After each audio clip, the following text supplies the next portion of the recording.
Hello everyone, this is Group 5 presentation.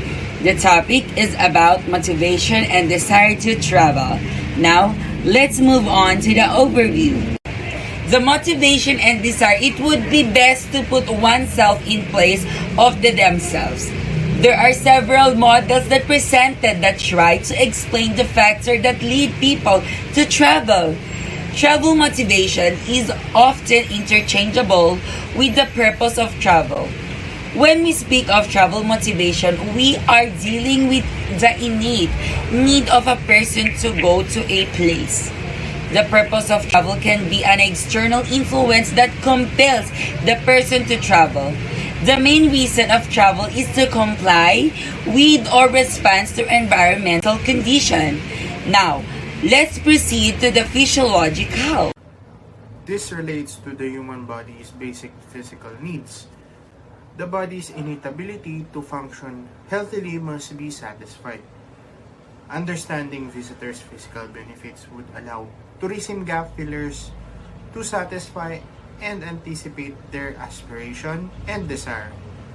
Companies would really be able to plan accommodations and services that would make travelers more appealing and comfortable, such as the location of rest stop, lodging, food and dining facilities, and other utilities. The assurance and preparedness with a concerned person is the safety of every individual. This discussion may also help to protect others and an individual as a traveler from his surrounding.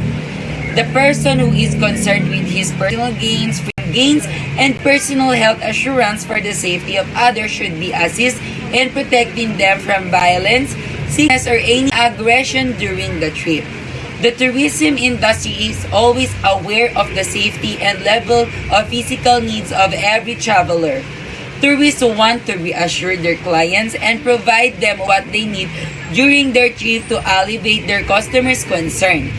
Even if they traveled alone, they needed to be assisted and feel safe. Hotels and apartments are two examples of business that use surveillance system to provide security for the safety of others. This security is also big help to solo travelers, mostly to the women that like to travel alone. This surveillance system is also can help to use in a crime to protect those victims and also to reassure that their clients are always be safe.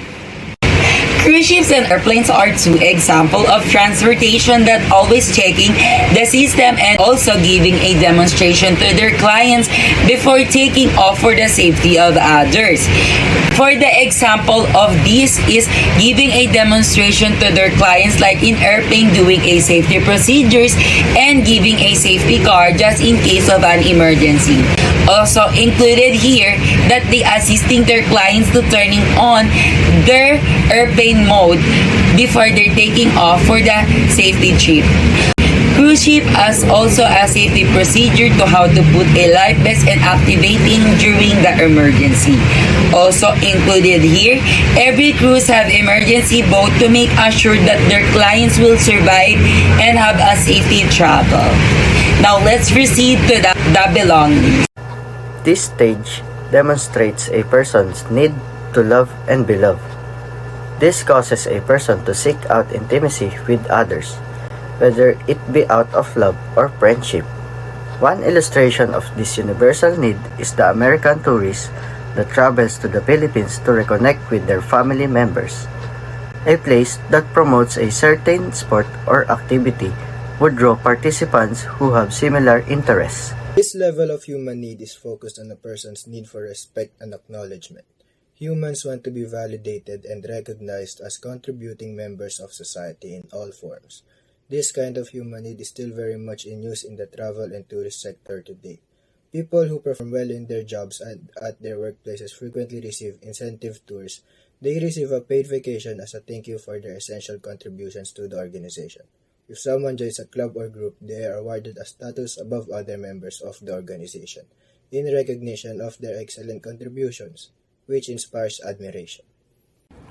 This could be tied to a person's dream or desire. For example, a person could be inspired by his desire to climb Mount Samat or see the Leaning Tower of Pisa. It is up to the individual to determine his or her biggest aim.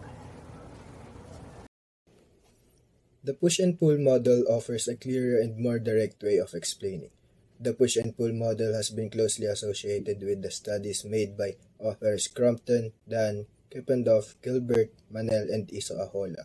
There are two factors that can influence a person to travel. Push factors are the ones or motives that influence someone's decision to travel or visit a particular location. This desire could already exist in a person's head. It just needs to be sparked. The pull factors are those that affect a person's decision making and choice making. These are frequently envisioned qualities that captivate or persuade a person to choose this particular course.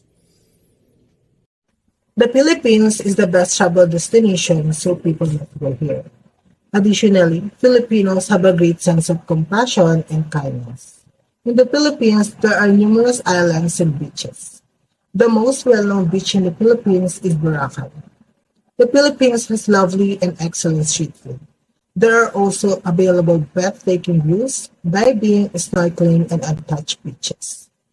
Filipinos also treated tourists as if they were family when it came to welcoming visitors. And typically Filipinos greet visitors with a beautiful smile. The United States was the top source of international visitors to the Philippines in 2021, for a total of 39.3 million travelers. This makes the Philippines is the best place to visit. Hello guys, this is why people travel to the Philippines. Summer weather in the Philippines is almost all year. The dry season covers November to May, while the rainy season is usually from June until October. It's still sunny and warm during the rainy months, except when there is a typhoon warning in the area. Also, one of the reasons is like Filipinos are very friendly and warm. The Philippines often ranked as the friendliest country in Asia. The moment your plane lands here, you will be greeted with the genuine and loving smile of the Filipinos. Also, one and the most important thing is that traveling in the Philippines is a budget-friendly destination. Cost is one of the major consideration of travelers.